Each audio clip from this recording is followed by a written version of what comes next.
देख रहे हमने अचानक और बिहार हम पहुँचे एमएस अकेडमी बिहार का पहला मॉडल स्कूल, जिसके बारे में बताएंगे और आपको दिखाएंगे। इसी क्रम में हम मधुरिया पहुँचे हुए जो बिहार की जिला थी मुझे उस प्रकार का सकता हमने स्कूल के बारे में ज़्यादा पड़ताल किया और आए हुए हैं स्कूल की क्षमता क्या है, यहाँ पर किस तरह की शिक्षा दी जाती है, किस तरह की व्यवस्था की गई है, ये सब आपको हम दिखाते हैं। पहले तो सुनते हैं स्कूल मास्टर साहब जैसे हैं उनसे बात करेंगे, उनसे जानेंगे किस तरह का एक्टिंग चल रहा है स्कूल में, किस तरह से बच्चों को आगे बढ़ाने का कार्य चल रहा है।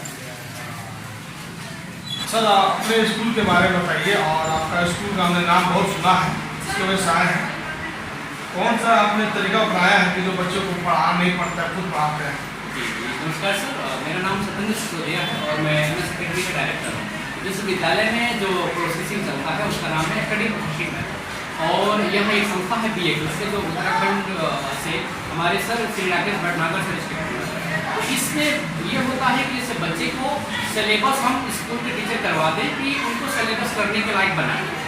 तो इसमें बच्चे खुद ही सेल्फ स्टडी के तहत काम करते हैं और अपना सिलेबस करते हैं। देखिए कहने के रूप में इसमें मेन गेम ये है कि जो हमारा माइंड है, ये पढ़ाई जो है उसी के लिए है। जो सॉफ्टवेयर है तो उसको ठोक ठा के मार पीट के सिखाया नहीं जाता, उसको एनालिसिस करके डायग्नोज करके उससे बात करके उसकी कमजोरी को पकड़ के एक शिक्षक उसको ठीक कराता है। तो जो बच्चों का मानसिक स्थिति है उसको समझने की जरूरत होती है, और सबसे पहले इसके जानने की जरूरत होती है कि जो माइंड है हमारा समझता है।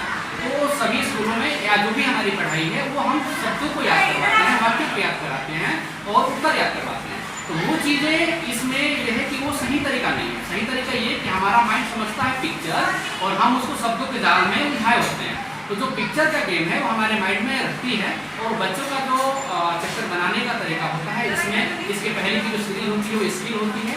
इसका मतलब कि अगर हिंदी का काम वो कर रहा है तो वो पहले सब अक्षरों को जाने, शब्दों को जाने, वाक्य को जाने, कहानियों को जाने, उसमें से क्या पिक्चर बन रहा है उसको निकालता है। तो ये चीज़ वो बच्चा करता है और लाइन बाई लाइन पिक्चर निकालता है, फिर उसको क्वेश्चन खुद बनाता है। मतलब एक चैप्टर से बुक्स देता है 4 से 5 प्रश्न और बच्चा निकाल देता है 100 प्रश्न, तो उसमें से कुछ कहीं बच नहीं जाता है और पूरे चैप्टर को फिर एक्सप्लेन कर लेता है। ये संभव कैसे है कि बच्चा अपने आप ही क्वेश्चन बना ले और आंसर भी निकाले? आप सर खुद देख पाए हैं यहाँ पर वो सारी क्लासों बच्चों से आप इसमें तो कोई ऐसा सेंस लगा होगा वो तो बताना नहीं चाहते हैं। नहीं सर, यही तरीका से मैं सर ये हम लोग चाहते हैं पूरे देश अपनाएं और हर बच्चा ऐसा बने कि वो स्वतः ही अपना काम करे। वो बच्चा समझे कि ये मेरा काम है, न कि टीचर की न उनके पेरेंट्स की। और वो बच्चा जिससे समझने लगेगा, जिम्मेदार बन जाएगा, तो ईमानदार भी होगा और समझदार भी होगा। तो सबसे पहले बच्चों को जिम्मेदार बनाने का हम लोग काम करें। अभी तक देखा गया है कि एक मान लीजिए जैसे हिंदी का बुक हुआ तो उसे पूरा पाठ्यक्रम जानने में 1 साल लग जाता है। जी। अभी आपका एक बच्चे से बात हो तो बता रहा है कि 5 दिन 6 दिन में हमने फाइनली कर दिया। जी सर, यहाँ पे फर्स्ट से यही समझ में नहीं आ रहा है क्या है।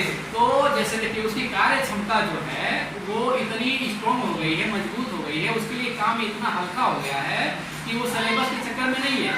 वो सिलेबस अगर पढ़ेगा तो साल भर लगेगा ना सर, वो सिलेबस बनाने वाला बन गया। और बनाने की लिमिट नहीं होती है, खाने की लिमिट होती है।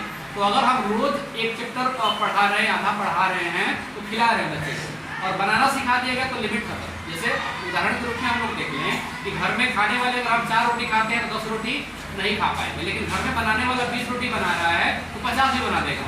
तो बनाने की लिमिट नहीं है, तो बच्चा बनाने वाले हमारे हैं। तो सारे बच्चे क्लास 1 से लेकर 8वीं तक के बच्चे जो अपनी किताब हिंदी उनकी, तो उसमें वो मतलब 10 दिन मिनिमम मैक्सिमम मान लीजिए लगेगा पूरी बुक को खत्म करने में। तो उसमें कहीं से कुछ भी पूछ लीजिए, वो गारंटी के साथ बताया, और वो याद भी नहीं किया है